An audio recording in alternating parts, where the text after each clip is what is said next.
This summer, I traveled to Hong Kong to volunteer with Mind HK, a nonprofit charity with a mission of reducing stigma against treatment of mental health issues in Hong Kong.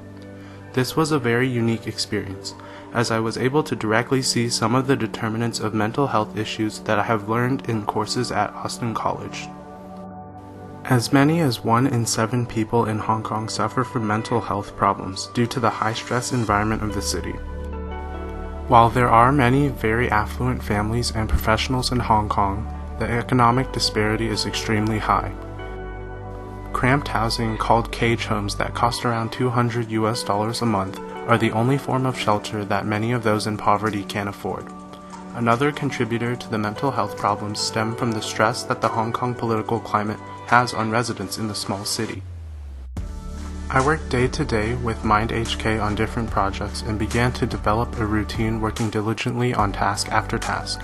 At some points it was hard to see how my contributions were that much of a benefit to the charity and the people of Hong Kong.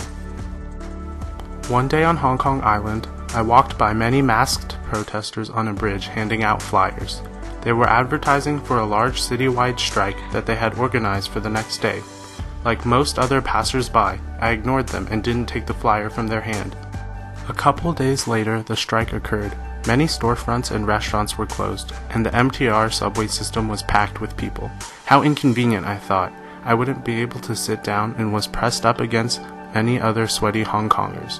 It was an extremely hot day, humid and sticky, and the crowded public transport exacerbated my discomfort.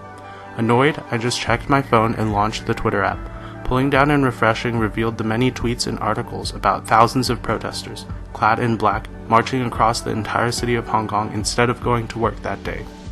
These numerous citizens were peacefully protesting in the sun the entire day, packed together just as closely as I was to the strangers on the MTR. Clothed in black and fighting for their freedoms, they risked 10 years of prison for rioting charges if police arrested them while they were protesting, not to mention the barrage of rubber bullets, tear gas, and police brutality. And they did this all in the muggy and suffocating heat of humid Hong Kong. I suddenly realized how trivial my discomfort was. The small amount I was giving up was insignificant compared to what the citizens of Hong Kong were doing.